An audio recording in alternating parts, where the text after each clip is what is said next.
So this is the first time I try to help her out. So she's going through her little, so she's like, I don't want to be here. I this and that. I'm like, well, you're always welcome to come to my house. I know how that is. I know how that's gonna hurt. All this stuff. She comes to my house. I'm gonna make this part really short because I really don't even care to be steady on this because at the end of the day, like the first time I should have known just to stay out of it. She likes that. She's used to that. I should have kept my nose out of it. She comes to my house. She gets away from him. Then he starts calling her, texting her. Then her boys come, her daughter comes. We were having a good time, just I'm trying to encourage her. She's going through her breakdowns like you should do, like you should cry, you should miss him. You shouldn't You're gonna go through all that. But you still gotta stick by you gotta have your foot down. You gotta stand on business. So of course, around this time, like she's just so then he sends the second oldest to come and talk Jolene to going back with her and all this stuff. That's why I was like, the second oldest knew exactly what she was doing the second time she came to my house with that bullshit. Because once again, her dad, he's sending them because they know. I guess the dad didn't really think that I suspected them to be on his side, but you got the right one. So eventually she goes back. I don't talk to her anymore. I said, hey, because she kept using the whole fact, oh, he's buying this for me, because he even started to come to my house, and I was like, you can't come here. You're not allowed here. I don't care if your kids are here. You're doing this on purpose, and you're using the children as a method to get her back. He did, and I let them go. That's where you want to be. Go. I'm not keeping you. So around this time too, the second person I have kids with pops back into the picture. Now he wants to see his children. Um, you know, everything that I told Cece, she could have killed him for that. I'm like, I don't care. I wanted y'all out of my life. Y'all keep causing me drama when I don't even ask for it. I don't ask for you to come here and try to sweet talk me and do all that stuff. I don't ask you to do all that. All I ask for you to take your kids. You don't even have to come to my house and do that.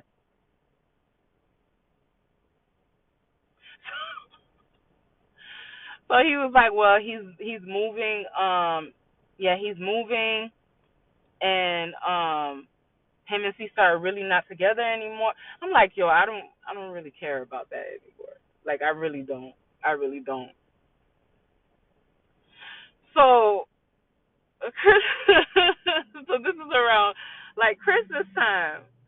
So he ends up like getting back on my good terms or whatever. So he's like, he only got a week where he's about to move into his new place, but like nobody want to take him in, and then Cece quote unquote went back to her mom's house. So he's like, is it okay if he stays at my house? I was like, no. After what happened the last time, nah, I don't want her coming. He's like, no, like this time, like when he came up to my house, he had like a U-Haul truck, one of them rentals, like the U-Haul stuff. He's like, no, seriously, we're not together anymore. So I'm like, okay. So this is around things. First, no, because he came to my house for Thanksgiving or something like that, just to see the kids and have fun, to spend time with the kids or whatever. So he comes to me, he's like, I need to talk to you. And I say, what do you need to talk to me about? Everybody needs to. So he proceeds to tell me at Thanksgiving they were all, like having, whatever, and he's like, man, I'm fucked up right now. I was like, what are you fucked up about? So he goes to me, he's like, oh well, I had walked on my nephew's doing something. I said, what did you walk on your nephew's doing something? And like they was giving each other philosophy. I don't know how to say it. Basically, they was giving each other head. Both of his nephews. I said, what? Are you seen them correctly? He said, yeah. I said, did you confront them about it? He's like, no, I just closed, like, because the door was cracked open and I seen it and I didn't know what to do. I was like, that was your point of being an uncle and stopping them. Why would your nephews be so comfortable to be giving each other head at a family function?